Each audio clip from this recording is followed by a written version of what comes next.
The incredible journey of life, from birth, through infancy, childhood, puberty, adulthood, and a slow maturity to old age.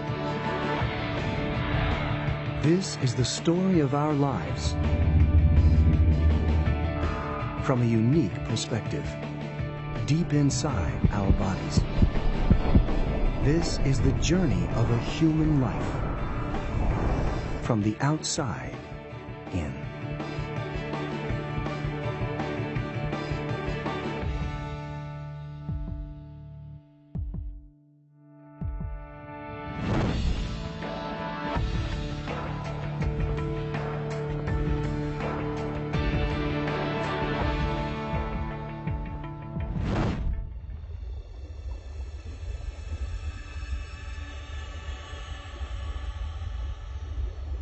A fetus develops in the womb.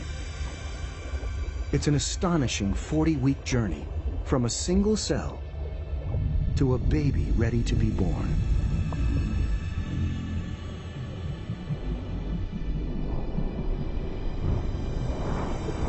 Its body is a miracle of microscopic design.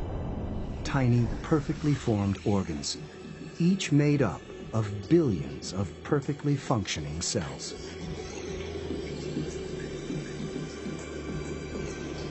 These cells are the building blocks of our bodies. They make us what we are, 100,000 billion cells, all working in harmony. Inside every cell is the same extraordinary engine, the machine that tells each cell how to grow and what functions to perform. DNA is unique to every person.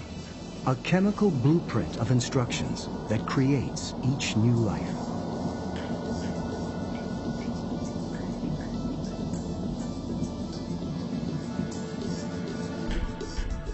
This baby is ready to enter the world. A newborn person whose journey is about to begin.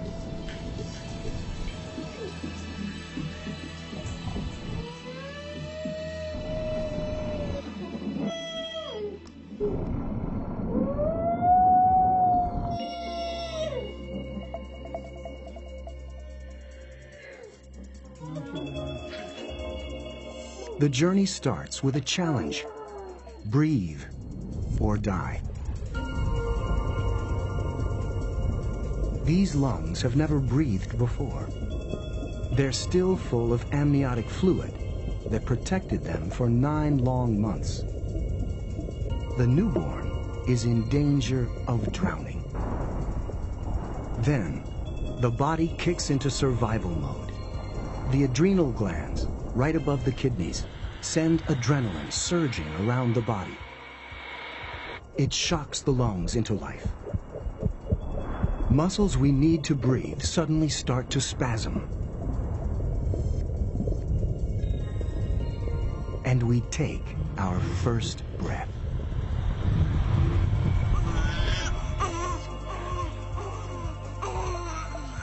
It's the most important breath of our lives. The first of 700 million. Our lungs will pump air every single second as long as we live.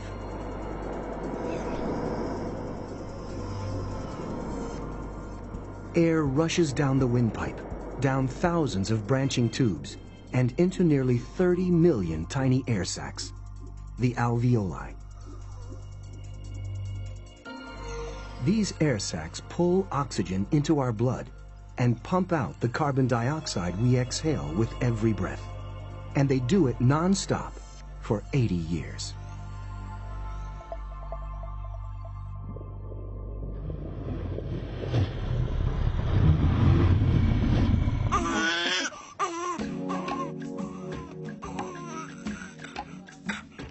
At the moment of birth, everything changes. The physical link between mother and baby is broken for the first time.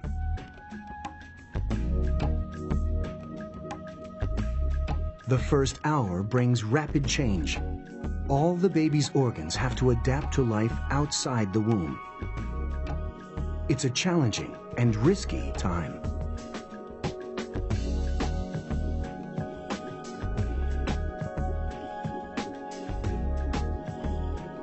At this age, the heart is no bigger than a walnut.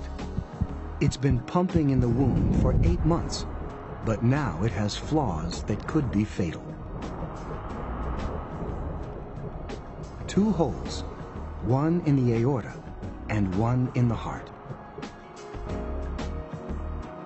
In the womb, they diverted blood away from our inactive lungs. Now that we need the lungs, the holes seal shut.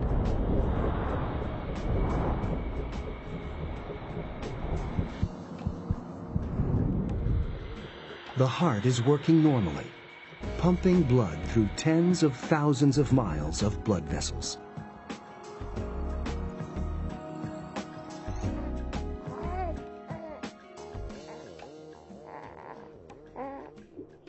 Other systems are also gearing up.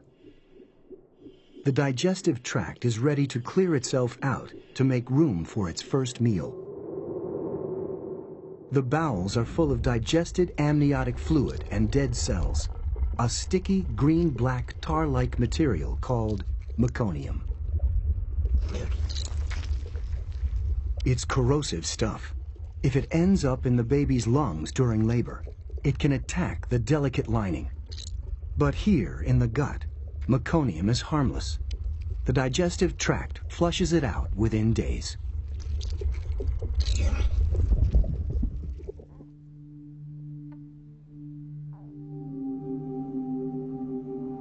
As time passes, more sophisticated systems start to kick in. Our next challenge is the cold. It was 100 degrees in the womb. Here at home, 65-degree room temperature is a shock to the system. The area that controls temperature is deep within the base of our brains.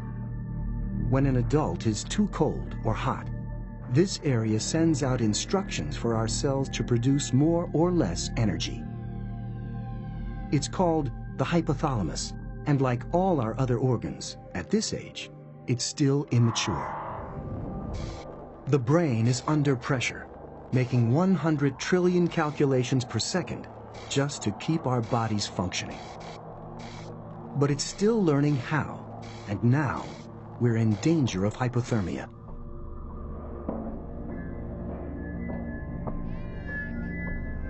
An infrared camera shows the struggle to keep warm as we lose precious body heat. The yellow areas show where we lose the most. Luckily, we're prepared. A layer of special tissue around our blood vessels and vital organs actively generates heat. It's fat, but this isn't regular fat. It's brown fat, a specialized type usually found in hibernating animals. It's packed with special heat-generating cells. Eventually, most of this fat will melt away as the hypothalamus matures and the liver and other organs take on the job of generating heat.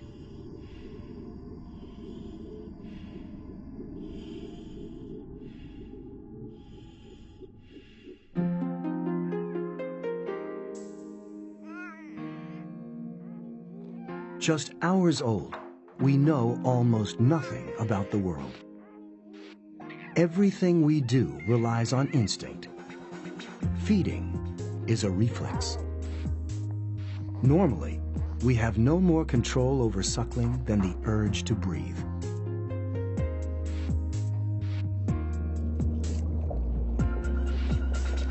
This is milk on its first journey down the esophagus to the stomach.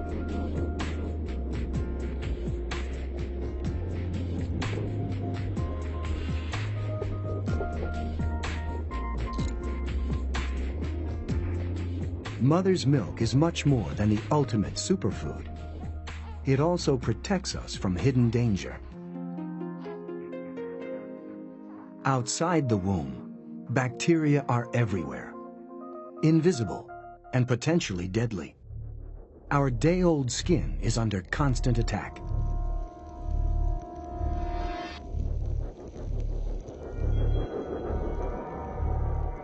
There are 10 times more bacteria than human cells in and on our bodies. Our immune systems aren't developed yet, so we can't fight infections for ourselves.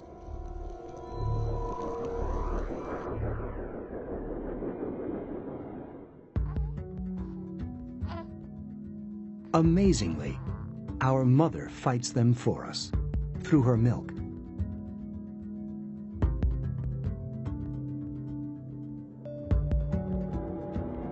The close contact between mother and baby means she absorbs the same germs that are attacking us. Her immune system creates antibodies. Then she delivers those antibodies back to us in her milk.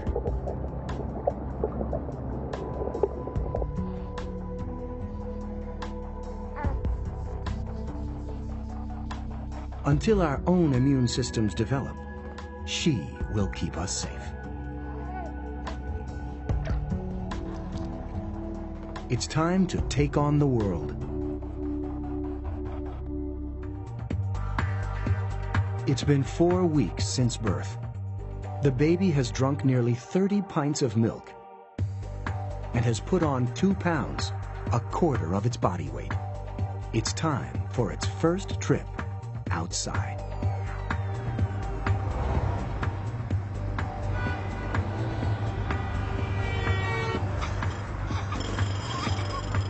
Even a visit to the grocery store can overload the senses. It's noisy, bright, and smelly.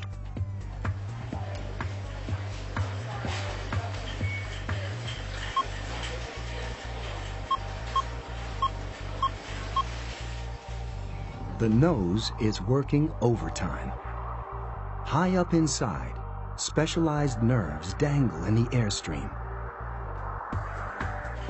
They detect chemicals in the air and send an electrical signal to the brain, which interprets the signals as smells.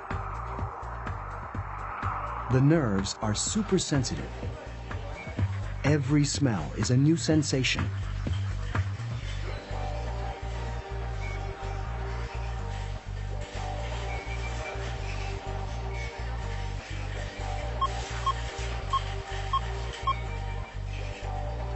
The same goes for our hearing. Strange new world, strange new sounds.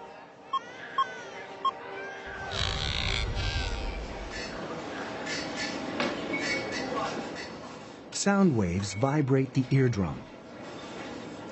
On the other side of the eardrum, these tiny bones, the ossicles, vibrate in response.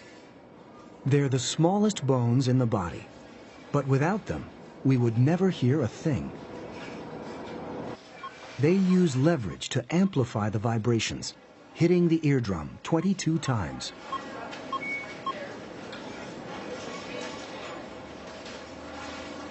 The amplified vibrations now enter the inner ear, or cochlea. It's lined with delicate hairs. When vibrations pass through, the hairs vibrate.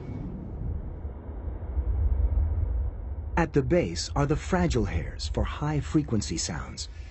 At the top, low-frequency hairs. Each one 200 times thinner than a hair on our head.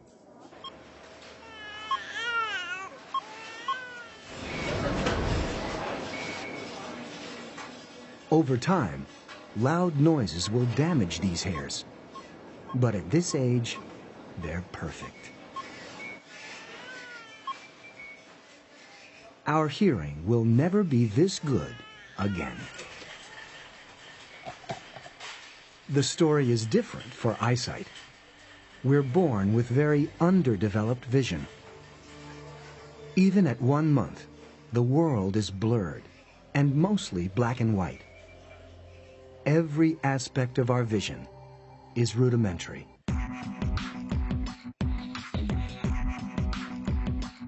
The eye muscles are immature, keeping us from pointing our eyes where we want to.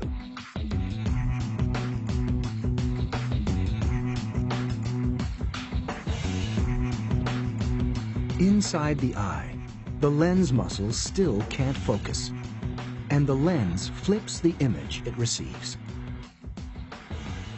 All through life, we see the world upside down. The picture only gets reoriented in our brains. Right now, the picture is on the retina, the screen at the back of the eye. The retina has two types of cells, rods and cones, which transform the light that hits them into electric signals. The cones detect color information, but because they're not developed yet, we see mostly in black and white during our first month. From the retina, the signals travel along two thick nerves under the brain.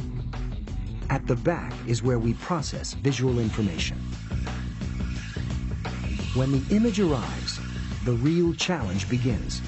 Our immature brains haven't learned to interpret the data yet.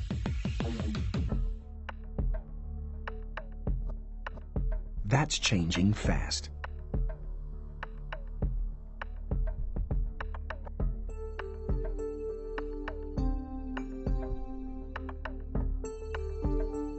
At 2 months, we can distinguish colors and shades. At 4 months, we can identify our mother's face.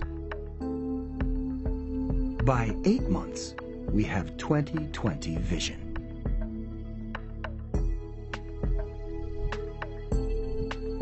Along with our perfect eyesight comes a growth spurt. We start packing on pounds. We add 1/4 to our body weight every month. After 3 months, it slows down. Lucky for us, if we kept growing that fast, we'd weigh 150 tons by age 4, the same as a blue whale. At 8 months, all our senses work.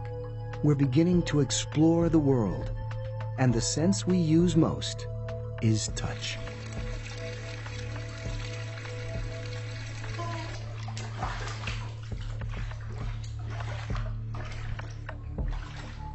Touch something too hot, and temperature sensors in the skin send nerve signals racing up the arm, up the spinal cord, and into the brain, all at 200 miles per hour.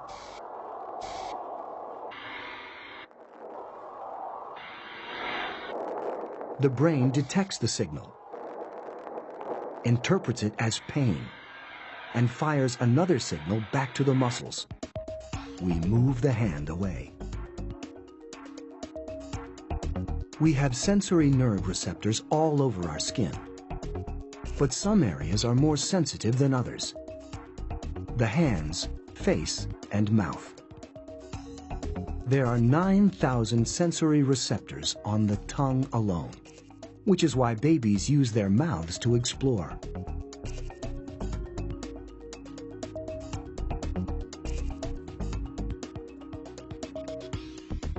But there's another reason for all the gnawing.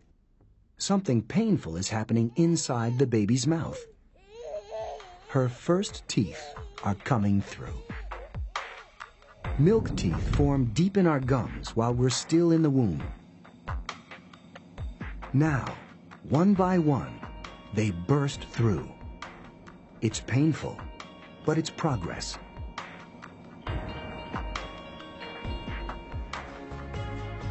At 8 months into life's 80-year journey, the senses are operating at full capacity. Every sensation is a new surprise.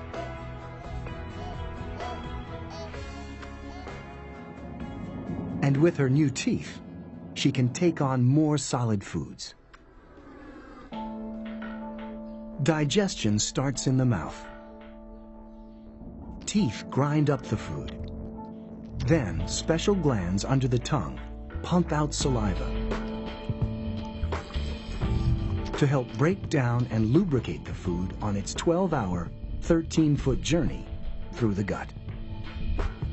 It'll pass from the stomach into the coils of the small intestine, before finally passing into the large intestine.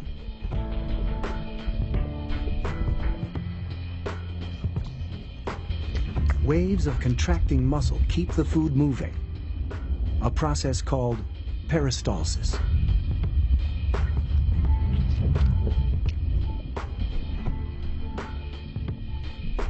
These contractions are so powerful, we can even eat upside down. For the first time, a new camera shows a high-definition view of how food travels through our bodies and into our stomachs.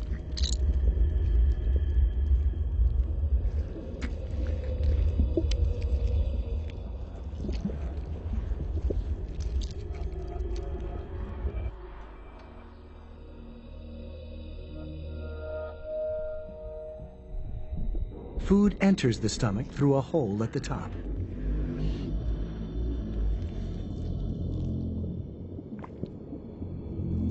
The stomach is a bag of muscle that churns, squashes, and squeezes food into liquid.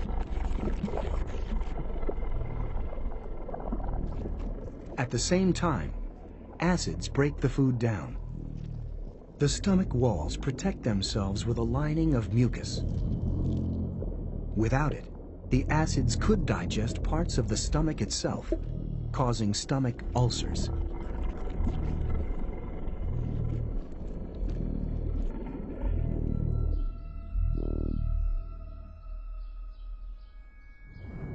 About an hour later, the stomach squeezes the broken down food out through a tiny hole called the pyloric sphincter.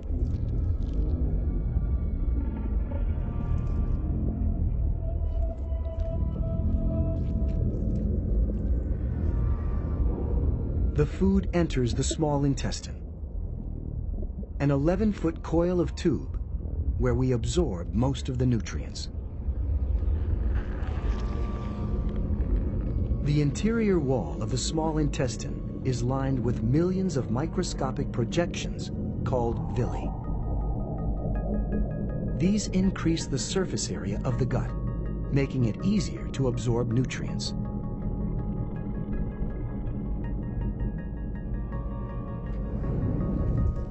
First, the pancreas pumps out a juice that neutralizes stomach acid. Then bile from the liver breaks down the fats into tiny droplets. Smaller droplets are easier for the intestine to absorb. After an hour and a half, the small intestine has absorbed most of the nutrients from the food. It's time for what remains to move on. It enters the large intestine through this, the ileocecal sphincter, a valve that keeps our food from going back where it came from.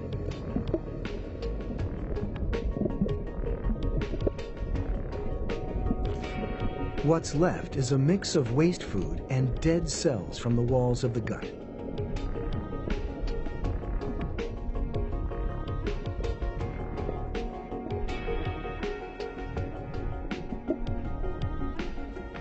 The large intestine's main job is to extract water from it.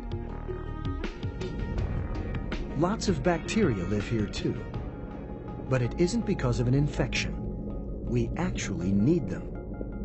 They produce enzymes that break down complex carbohydrates in our food, carbohydrates we couldn't otherwise digest.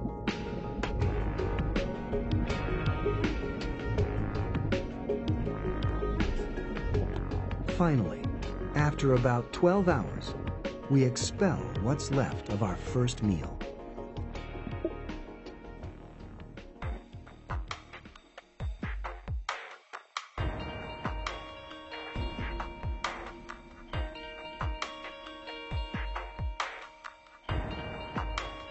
One year old. We're mobile. We've perfected the art of crawling.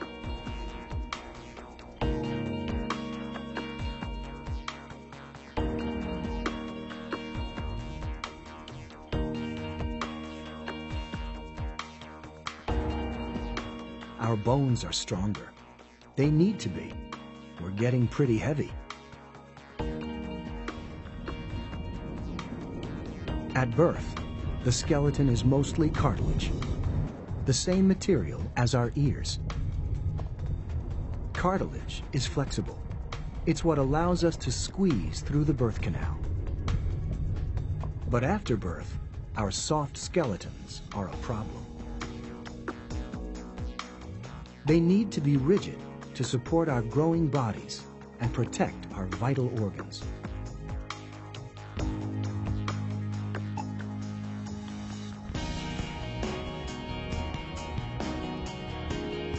So right from birth, the cartilage starts to harden.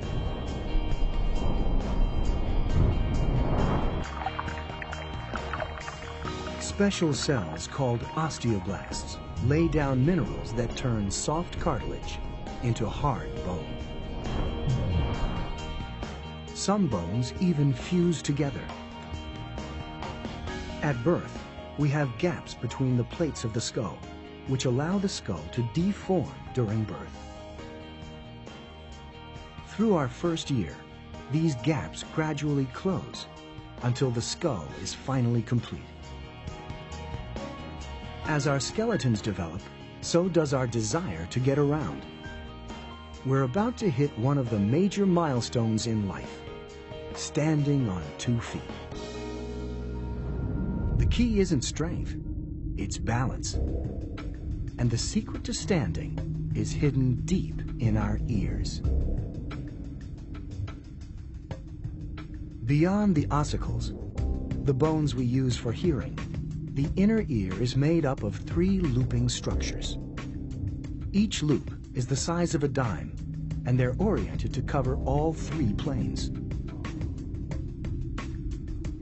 These semicircular canals are part of our ears, but they have nothing to do with hearing. They're filled with liquid, and they tell us what's up, what's down, and what's on the level.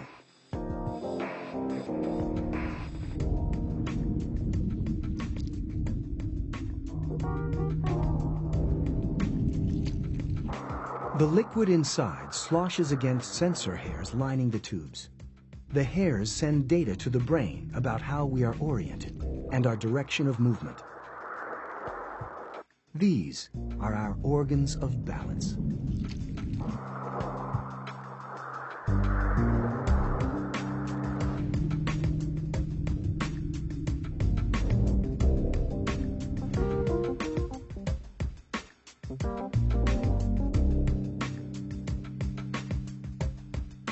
Once we've mastered balance, we're one step closer to walking.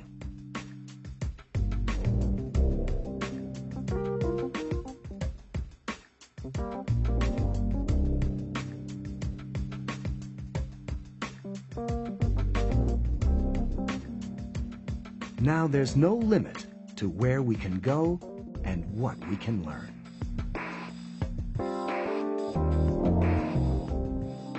From a baby to a toddler, we're embarking on our most formative years, a time when we'll put our growing brains and developing immune systems to the test.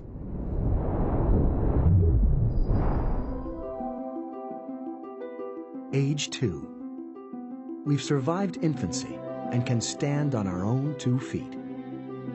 Next up is a uniquely human challenge, learning to talk.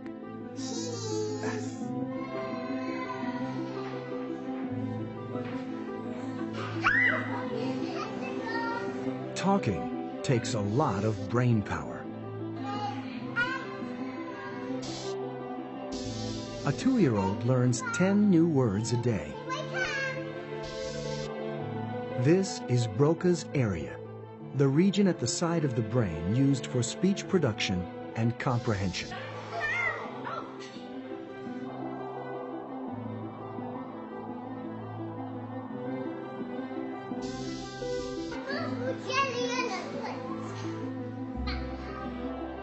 Language is what separates us from other animals.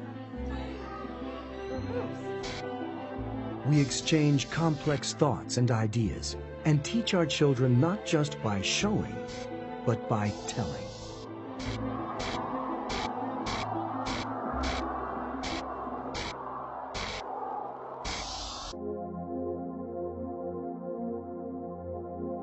As our brains develop, we gain other uniquely human qualities. We're aware of our own identities and individuality. We gain the ability to think for ourselves. And we're forming memories that will last a lifetime, like our first day at school.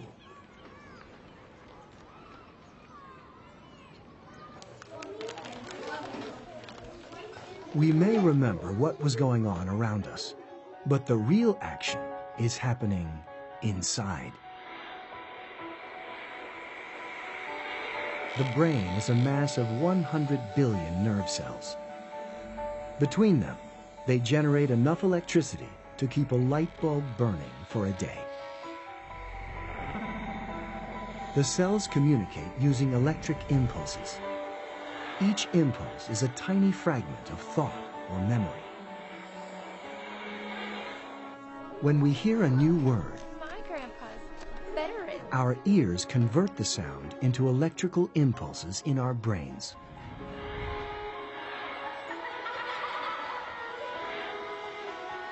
The brain can learn because the connections between brain cells aren't permanent. The brain rewires itself. Nerve cells send out tendrils called axons, constantly forming new connections. The cells meet at a tiny gap called a synapse. Chemicals bridge the gap to allow the impulse to continue the chain.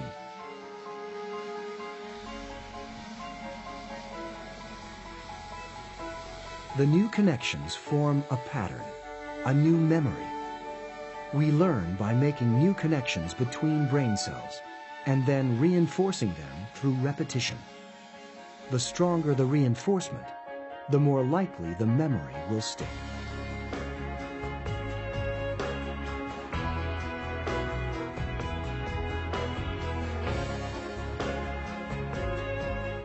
What does the word veteran mean?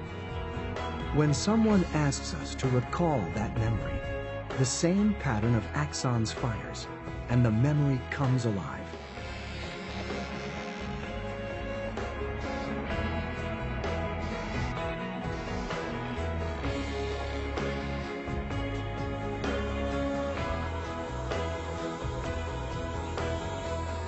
Our brains respond by sending messages to the nerves that drive the muscles in our arms. We raise our hands. Beat, miss. In childhood, our brains are primed to learn, and they're growing fast. The rapid growth allows our brains to easily form new connections, an ability that will fade with age. And while our brains keep learning, our bodies do the same. It's the immune system's job to learn to recognize infections.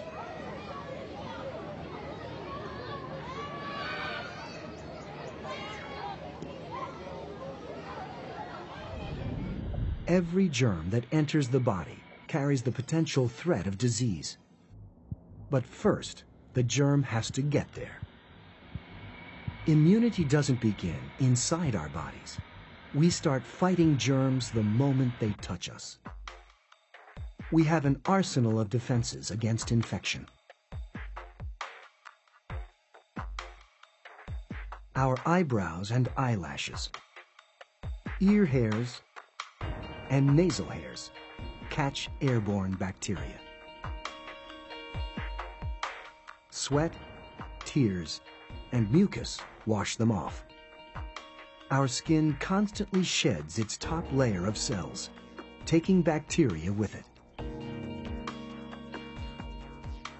The mouth is especially vulnerable. Here, too, we are armed and ready to fire. Each squirt of saliva contains lysozyme, an enzyme specially targeted to destroy bacteria. Our saliva glands are tiny, yet they produce nearly half a gallon of saliva every single day.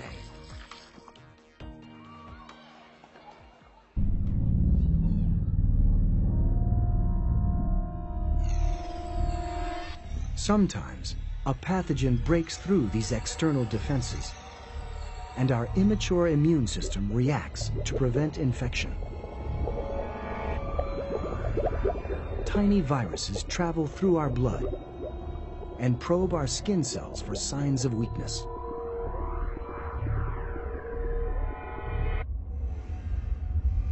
The virus hijacks a cell and manufactures thousands of copies of it. Then, the infected cell ruptures, spreading even more viruses around the body.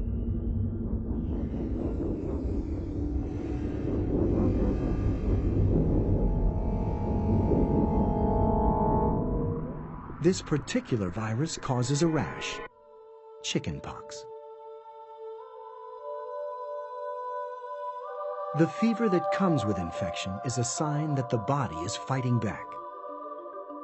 Heat slows down the spread of the disease because viruses don't reproduce well when it's hot.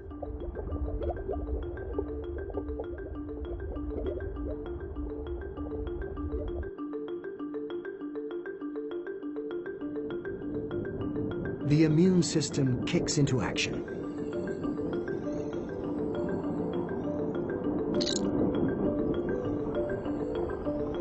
White blood cells latch onto infected cells and pump in poisonous proteins, which kills the cell and the viruses.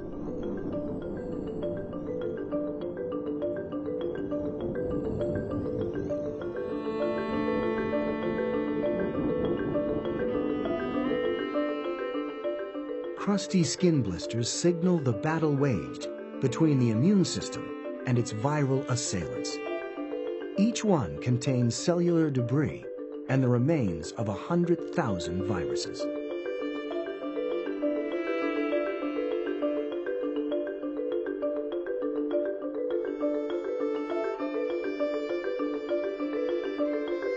It may be unpleasant, but getting diseases like this when we're young is vital for our developing immune systems. Our bodies create memory molecules against the virus, antibodies.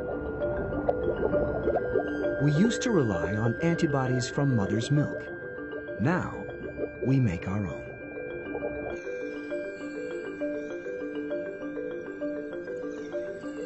If we catch the same disease when we're older, the antibodies enable our bodies to recognize the virus instantly. White blood cells wipe it out before it has a chance to take hold.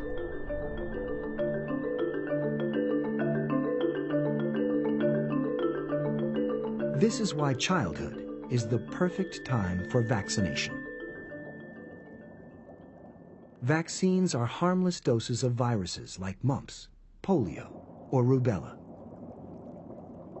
The body creates antibodies as if it had really been infected. Now, if we ever catch the real thing, the body will recognize it and attack. In its first decade, the human body changes beyond recognition. But now comes the biggest change of them all, the roller coaster ride of puberty.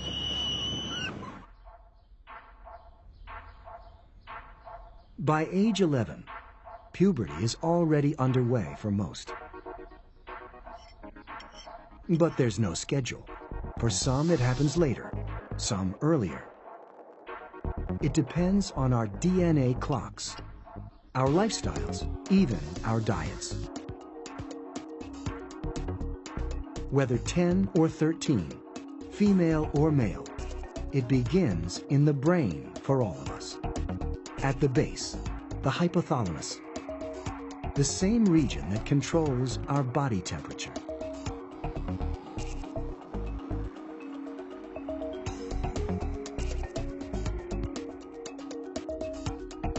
Puberty starts when the hypothalamus releases a protein, kisspeptin, into the brain. The kisspeptin triggers the release of other hormones in a chain reaction throughout the body.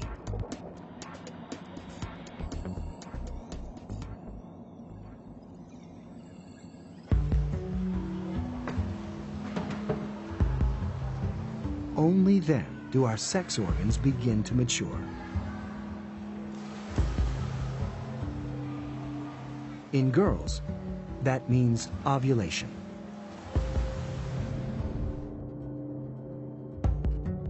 This is a high-definition view of a woman's ovaries, the off-white organs in the center.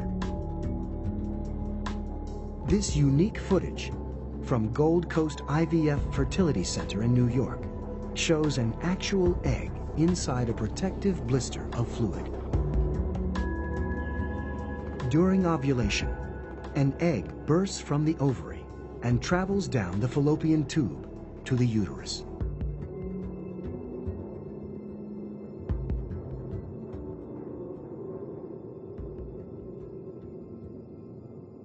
From now until menopause, the same thing will happen every month.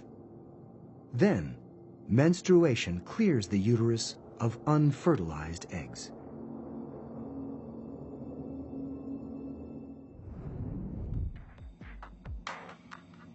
The ovaries not only produce eggs, they also produce a potent cocktail of chemicals.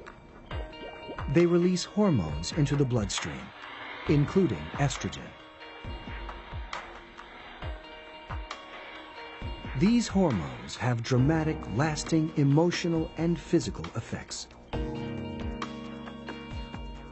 Both boys and girls experience a growth spurt.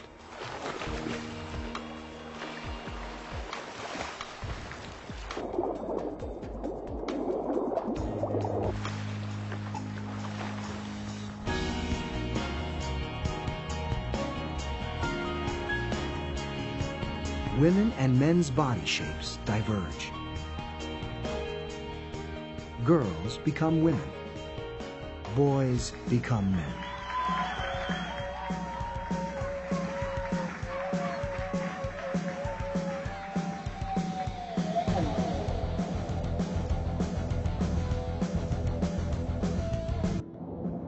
Male brains also release kisspeptin to trigger puberty. A flood of new hormones stimulates the testicles to produce sperm. The testicles also generate a 10-fold surge in testosterone, the hormone that creates the physical characteristics of manhood.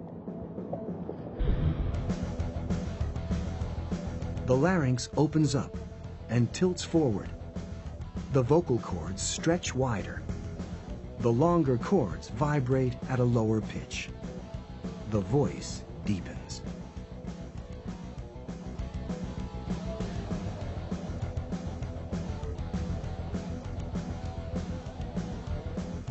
Testosterone stimulates the growth of body hair and doubles muscle mass, including 40% more heart muscle.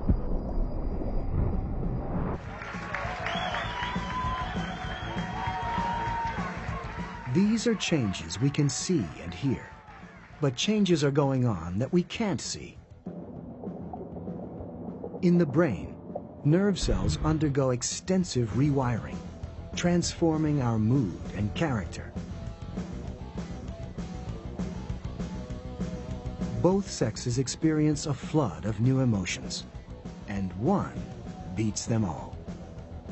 For the first time, both sexes find the other sexually attractive. From the inside out, our bodies are overwhelmed by new sensations. Our pulse races. Our blood pressure rises.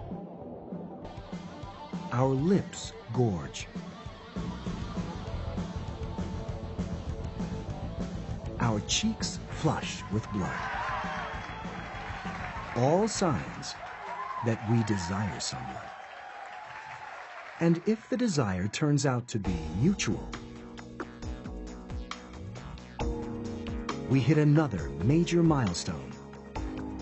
Our first kiss.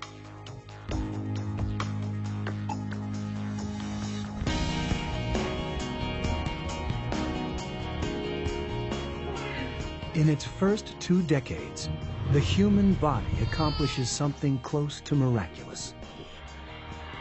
We're nearly 4 times our original height, 21 times heavier.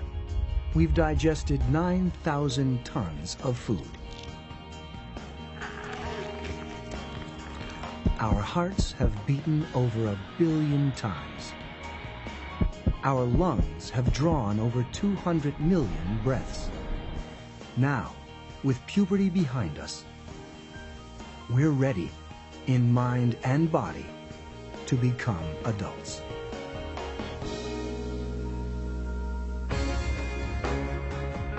Our early 20s, childhood and puberty are behind us. This is the start of a new phase in our lives, adulthood. We've flown the nest. What happens now is up to us.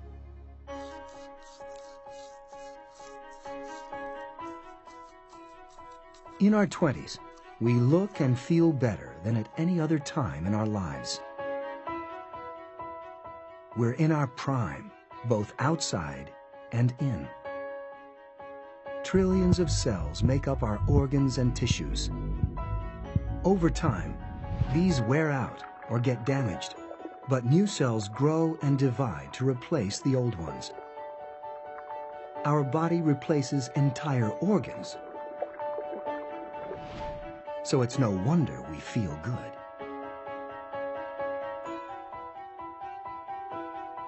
Essentially, every 10 years, we get a brand new body. Some tissues regenerate even faster, like our hair and nails, which requires a quick trip to the salon every so often.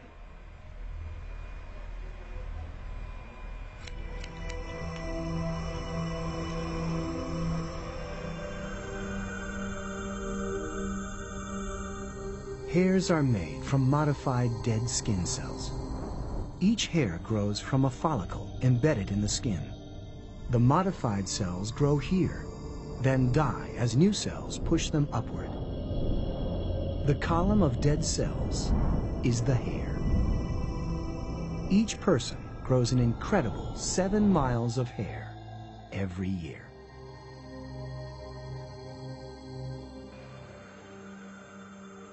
Our hair grows whether we want it to or not, but other parts of our body are partially under our control.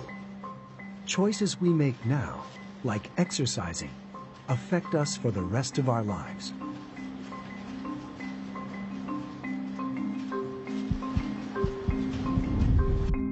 It has an effect throughout the body, helping cells and organs stay in peak condition.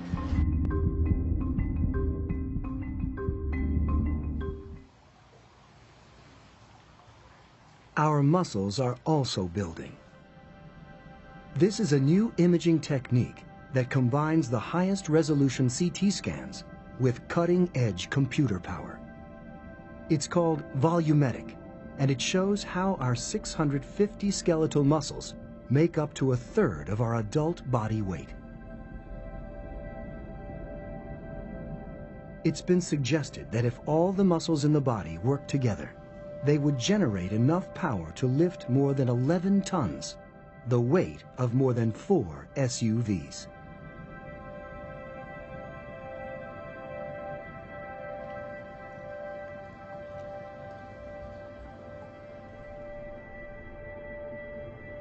Muscles are made from bundles of fibers.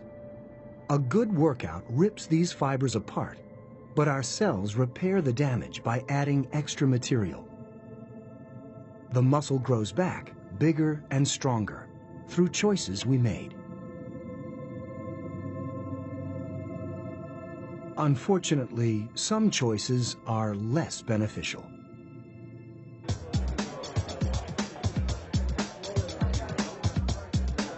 Some expose us to damage that even our youthful cells can't repair.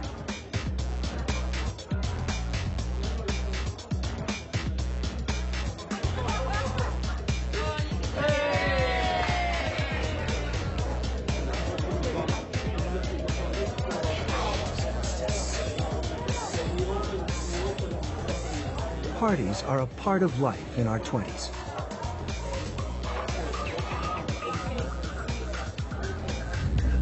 We all know smoke can damage the lungs. But smoke isn't the only hazard here. Our hearing is under threat too, from loud noise.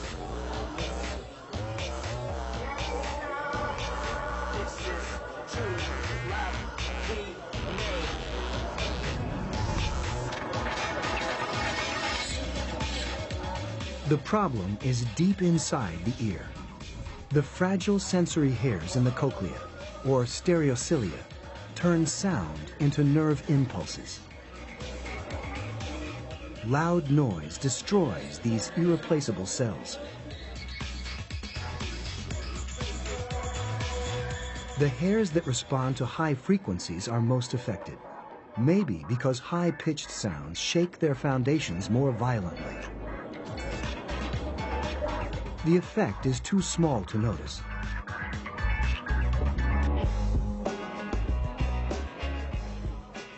But the frequency range of our hearing is already shrinking.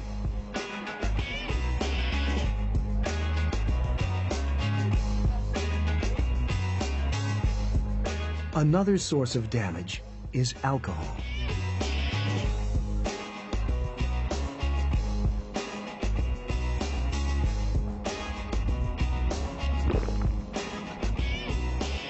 As we absorb alcohol into our bloodstream, it affects both our organs and our state of mind. It raises our blood pressure and makes our heartbeat irregular. We relax, lose our inhibitions, and our coordination.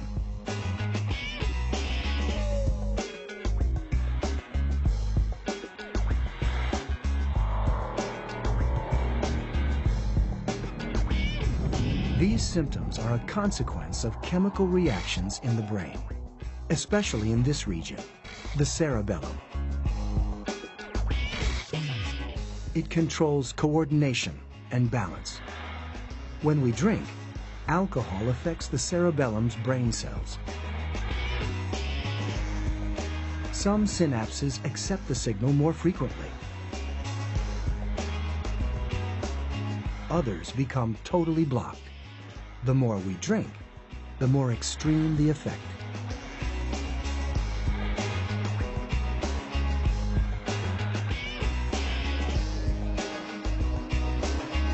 It may feel good now, but there'll be a price to pay later.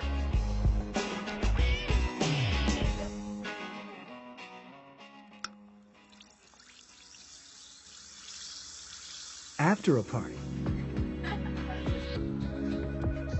time passes, and we get to know our limits. Now, new challenges are on the horizon to find love and have children of our own.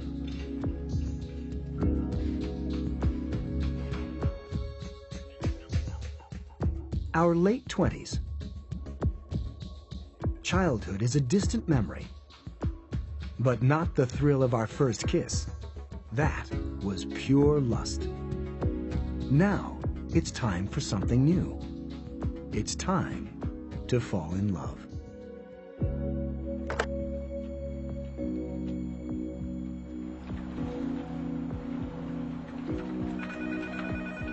Many of us meet our future partners at work. We may think the attraction is social or physical, but a lot of it is biological.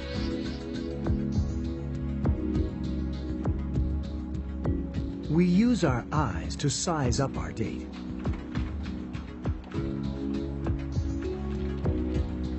But looks aren't everything. Attraction is also about smell. Inside the nose, olfactory nerves do more than detect smells. They also detect chemicals we can't smell. Pheromones, odorless hormonal messages we release in our sweat. Pheromones carry information about our genetic health and our ability to resist disease. Our brains use these signals to help choose a partner with the best possible genes for our children. Love is more than just an emotion. It's all about chemistry.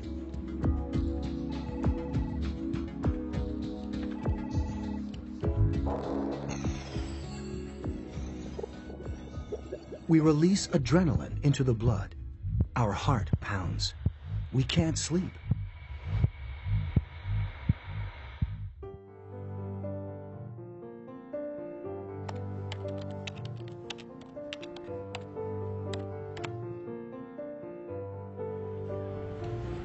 When that happens, another hormone comes into play. The brain floods with dopamine, the feel-good hormone. It's as potent as cocaine, makes us euphoric, and it's addictive. It leaves us wanting more.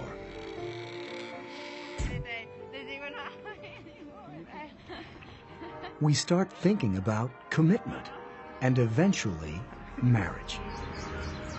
Love, both chemical and emotional, wins the day. It's a relationship we hope will last a lifetime, and the process of long-term bonding is chemical.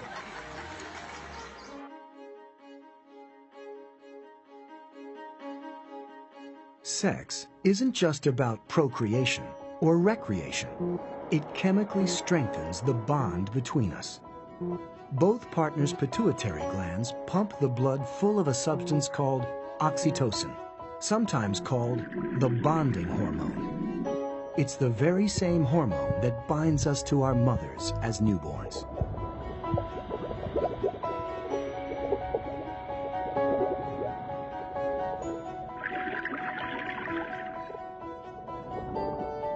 Some anthropologists believe oxytocin could be evolution's way of creating a bond that's strong enough to endure the trials of parenthood.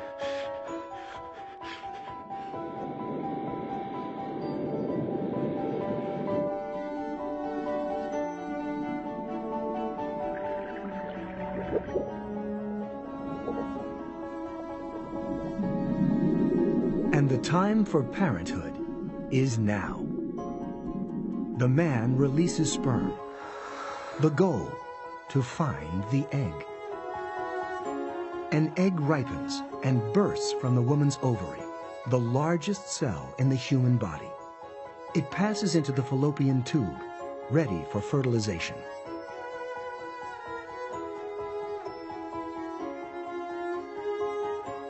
Sperm are the smallest cells in the human body, and they have a tough journey ahead of them. First, they have to survive the hostile environment of the vagina. Its secretions are acidic to prevent bacterial infection, but they also kill sperm.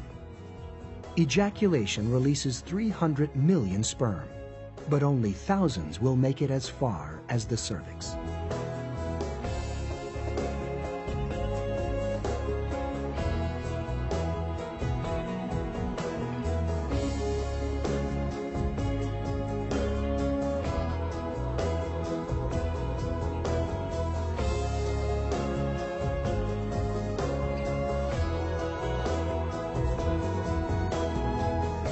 The surviving sperm swim into the uterus and fallopian tube.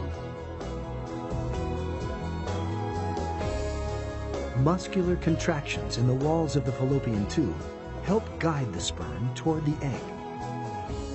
Only a few hundred make it this far. And only one will succeed in fertilizing the egg.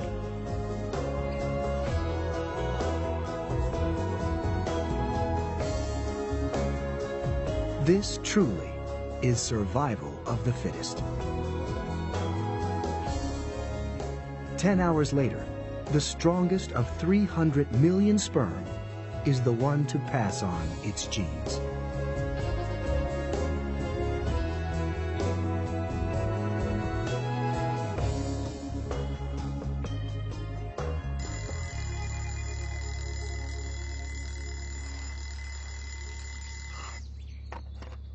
So far, there's no sign of conception.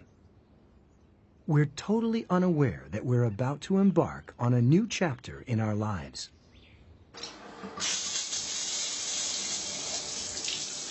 Over the next 40 weeks, a single cell will develop into a perfectly formed baby.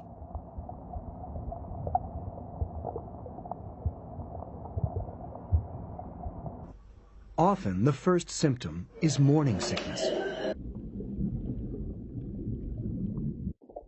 No one knows for sure what causes the nausea.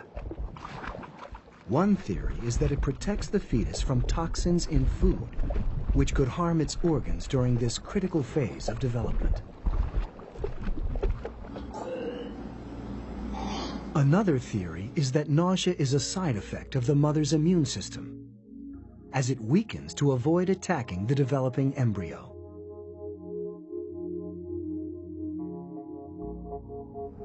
The fetus is effectively a parasite. It saps the mother's energy as it draws what it needs from her body. It has its own life support system, the placenta. Here, the mother's blood passes nutrients across a membrane into the fetal blood.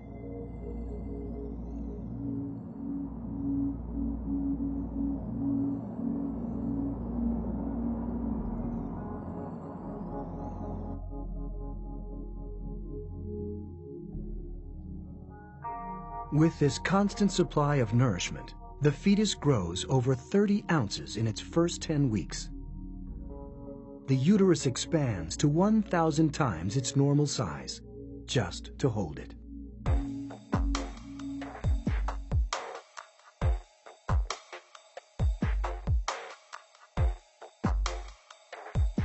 That extra space has to come from somewhere, so the mother's body rearranges itself internally. This woman isn't pregnant, but her organs are still a tight fit. In a pregnant woman, the organs get squeezed, and some are pushed up into her chest.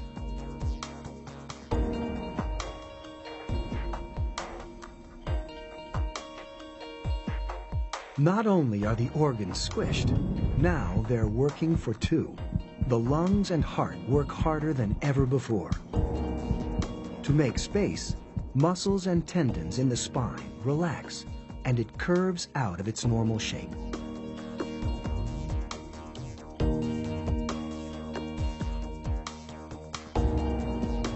The stomach is also compressed and rotated through 45 degrees. It can only hold small amounts of food and drink, and still, the growing baby demands more.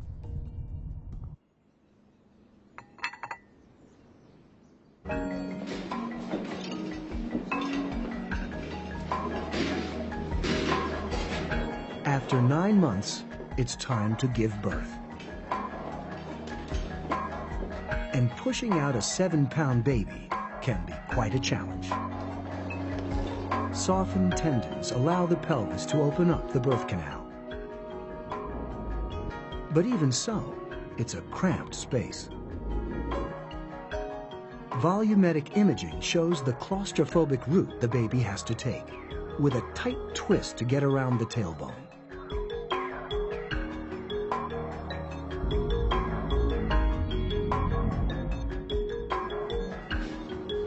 Sometimes it's too tight of a squeeze for mother and baby. The only option for a safe delivery is surgery, a cesarean section.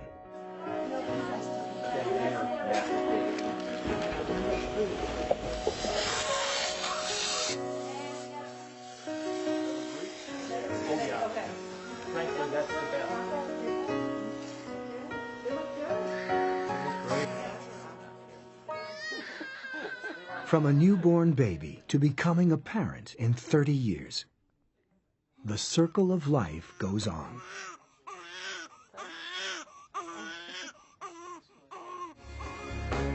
Our 20s are behind us.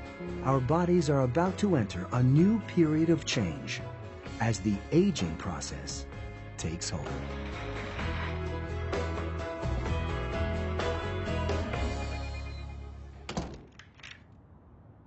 Some experts believe that we all start aging from the moment we're born. The body's repair systems compensate. But now, the repair systems themselves are aging.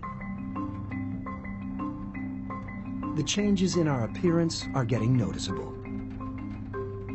We're in our 40s.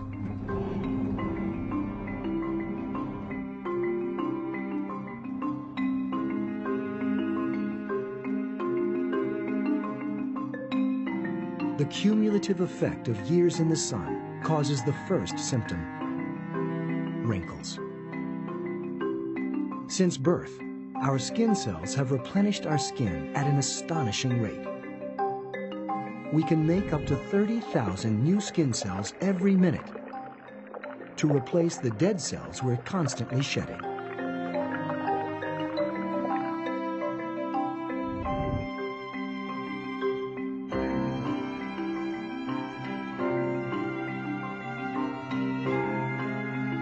By 45, we've created more than 400 pounds of dust from old skin cells. Whatever our age, our skin cells are never more than a few months old.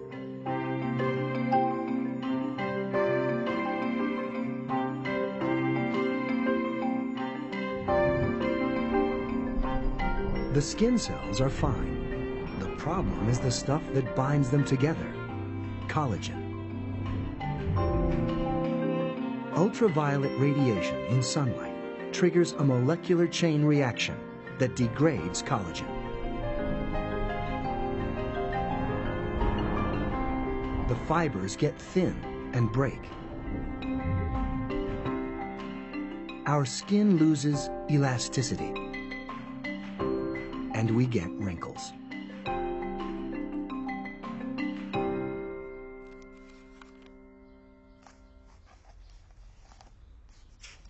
Our eyesight is also changing. A few years ago, we could easily read without glasses.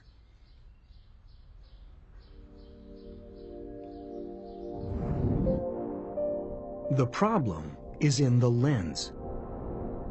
Inner lens cells, along with heart cells and most brain cells, are among the only cells our bodies never replace. They're exactly the same lens cells we had as babies. As we get older, the lenses gradually stiffen. They don't focus as well. And our eyes start to dry out. We produce less fluid to lubricate the eye, and fewer tears to flush out debris.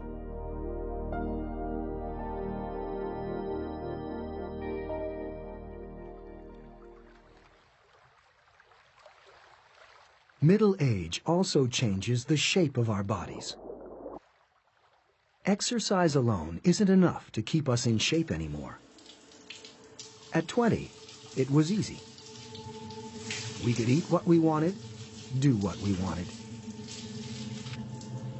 Now our metabolism is changing, and it's easier to put on weight.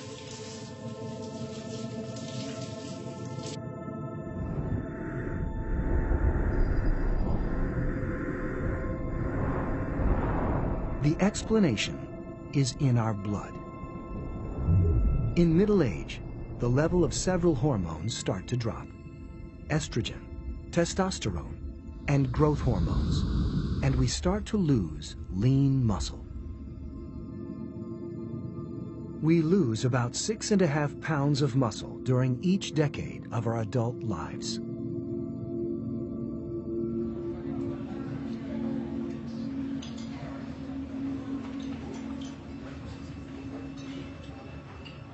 Less muscle means the body burns fewer calories. We need less fuel.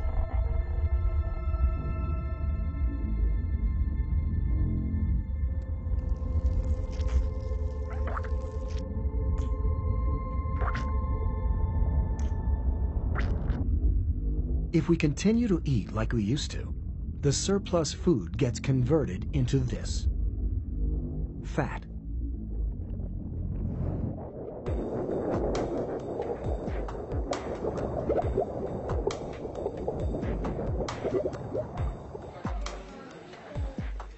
For women, fat tends to go to their hips. It's the body's way of providing a steady energy supply for pregnancy. Men store fat in a different area, their bellies. Belly fat evolved for quick energy release. It helped sustain our male ancestors during hunting trips.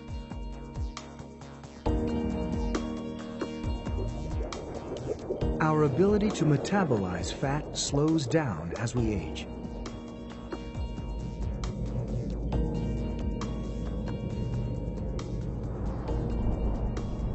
Inside each cell in our bodies, there are tiny structures called mitochondria.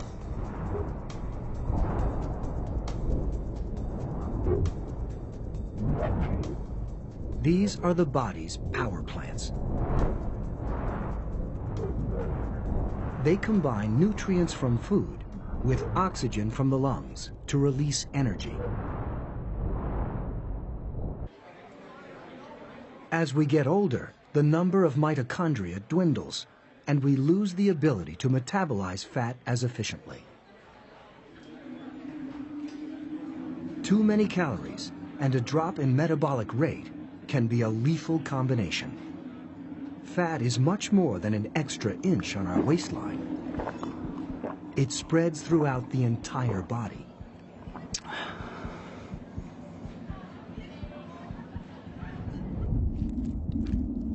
For the first time, a high-definition endoscope, inserted through the navel, reveals the full extent of fat cover inside the abdomen. The intestines are smothered in yellow fat deposits. Fat finds its way into almost every available space of our bodies, even inside our blood vessels. Deposits build up on the inner walls, narrowing the tube. The heart has to work harder to pump blood through the restricted vessels.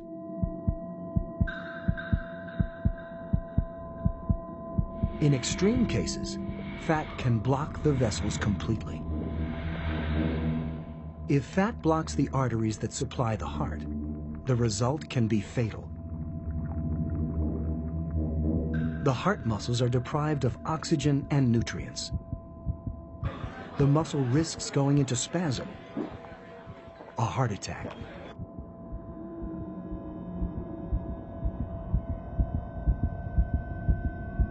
Heart disease is the biggest killer in the Western world.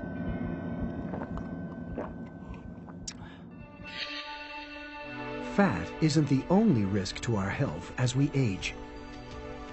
Stress also plays a damaging role. Middle-aged life is stressful. Holding down a job and raising teenage kids. Stress is exhausting, but the damage doesn't stop there. It also speeds up the aging process.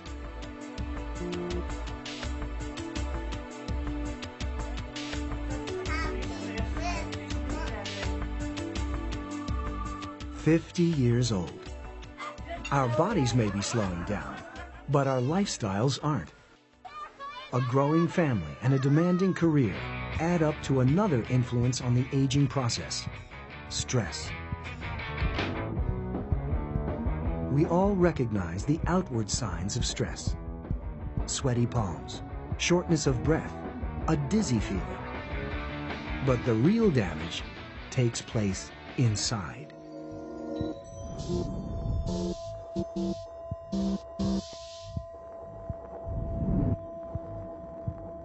Our bodies instinctively shift into fight or flight mode. Hormones, adrenaline, and cortisol flood from the adrenal gland into our bloodstream. Our muscles contract. Arteries constrict. The heart pumps faster, and our blood pressure hits the roof.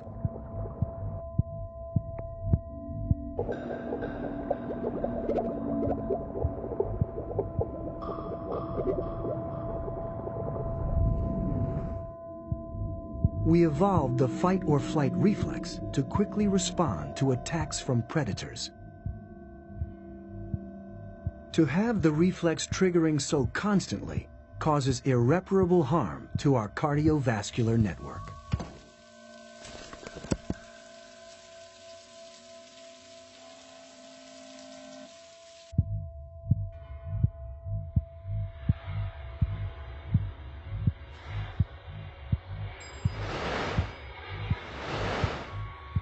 Stress accelerates the aging of our blood vessels. High blood pressure damages cells in the artery walls. They become stiff and thick. Especially here in the biggest artery, the aorta. Arteries with stiff walls restrict blood flow. As our blood pressure rises, the heart is forced to work harder.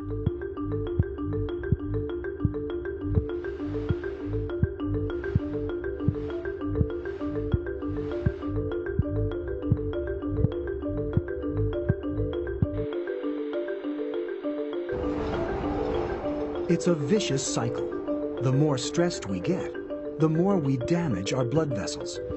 And the more we damage our blood vessels, the less we're able to deal with the effects of stress.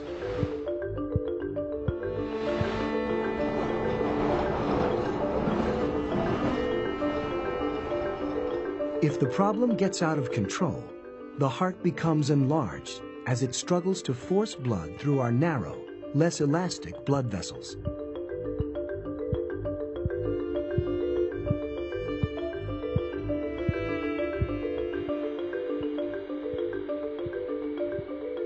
High blood pressure can even rupture blood vessels in the brain.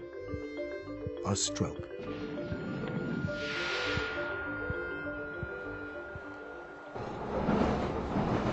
Most of us learn to manage stress. But for women in their 50s, another factor compounds the problem: menopause.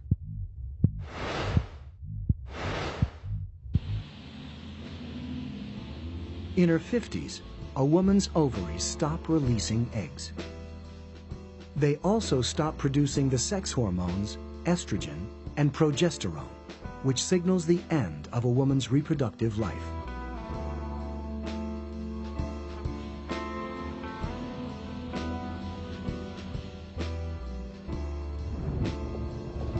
As the supply of hormones winds down, it destabilizes the regions of the brain that deal with mood, sleep, and temperature control.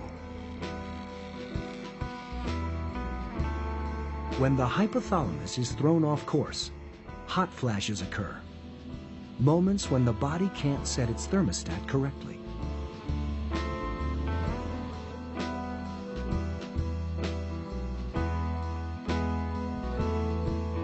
Bone and muscle tissues weaken. The woman's body has spent its whole life getting accustomed to these hormones. Now they're gone, and the aging process accelerates.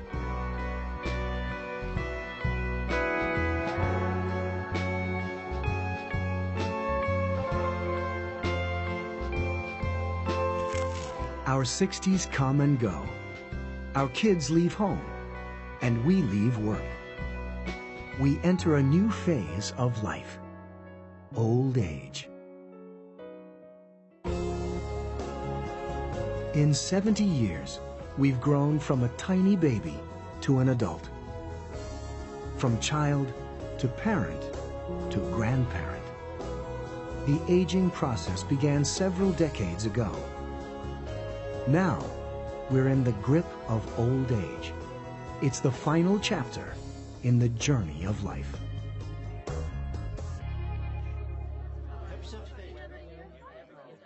When we retire from work, we gain a slower lifestyle, and our bodies slow down.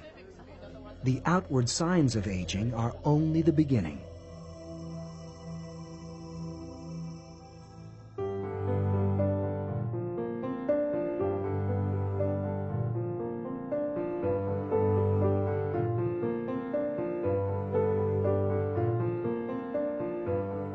Aging also dramatically affects our skeletons. Any of us could be at risk for osteoporosis.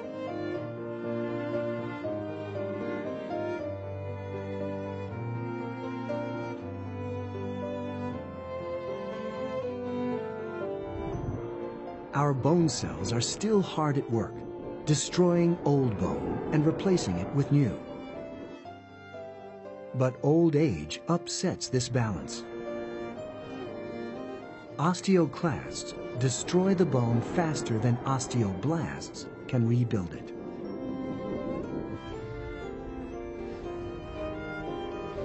What remains is a hollowed-out cluster of brittle bone fibers.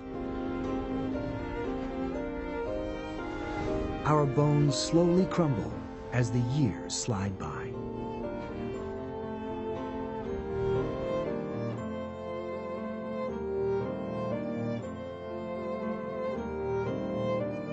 Broken bones become a very real danger. It can happen to men and women alike.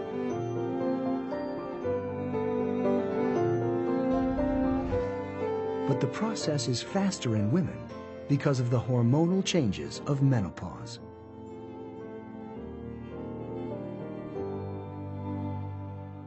The aging process is one of the great mysteries of life. Why does our appearance change so much between the ages of 40 and 70?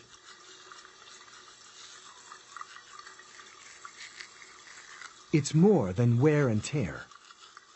It's a process affecting every cell in our bodies. Every day, cells clone themselves into billions to battle wear and tear on our organs. The DNA inside each cell gets copied. The old cells die off, and the new ones take their place. But the copying system isn't perfect. Any imperfections in our DNA are also duplicated.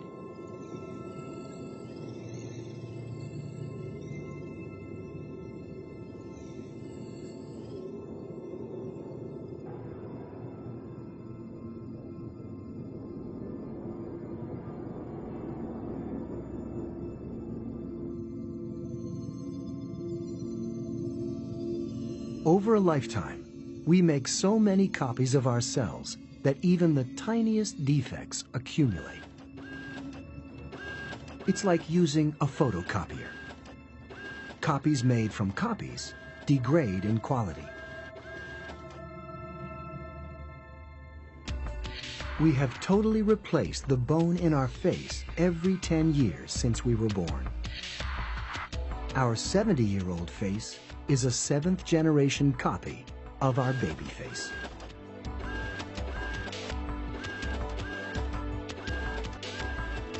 The imperfections are exaggerated with each copy.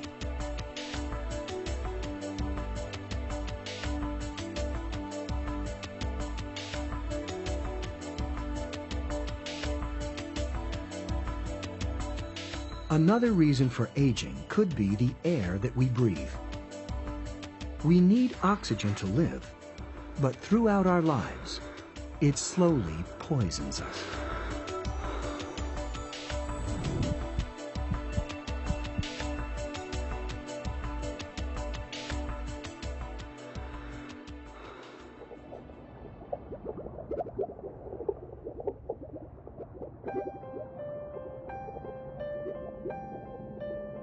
Inside each of our cells, our mitochondria are like tiny power plants, combining food with oxygen.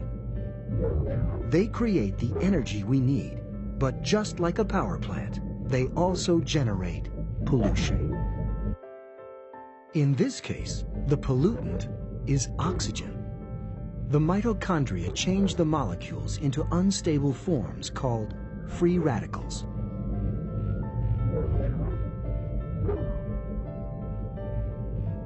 Over a lifetime, free radicals slowly suffocate the mitochondria and damage our cells. Our cells and DNA become more and more damaged. Repair systems fail. Imperfections accumulate. Eventually, our organs fail.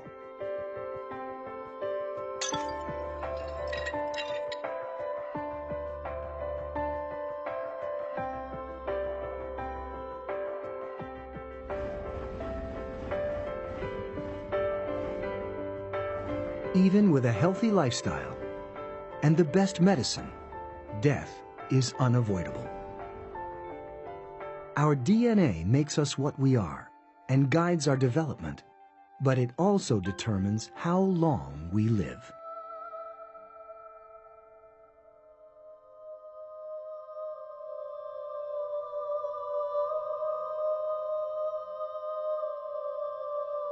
Every time one of our cells copies itself, it loses a tiny piece from the end of the DNA. After billions of cell divisions, the end section is gone. Our cells can't divide anymore.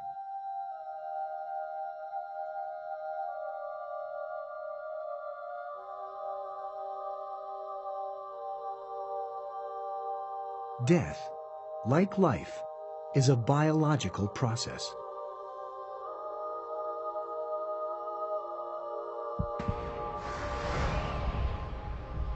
Scientists believe that near the moment of death, our bloodstream is flooded with endorphins, the body's natural painkillers. Now, starved of oxygen, tissues can't function. Within 10 seconds, the brain's electrical activity drops.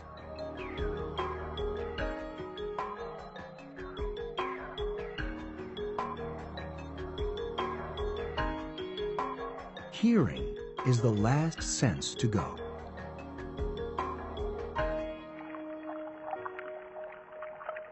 It can take 24 hours for our skin cells to stop dividing. Its final impulse.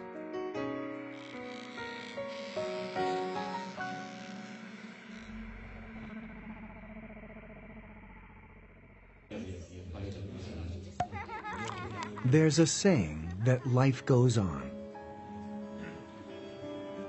For some of us, it could go on for some time. Thanks to modern medicine, children born in the U.S. today can expect to live to celebrate their 77th birthday and beyond. Even when we're gone, we live on through our loved ones. Our children and their children carry our genes in every cell. They carry memories of us too, the moments they've shared from our extraordinary story. All journeys must come to an end. But what a journey it's been.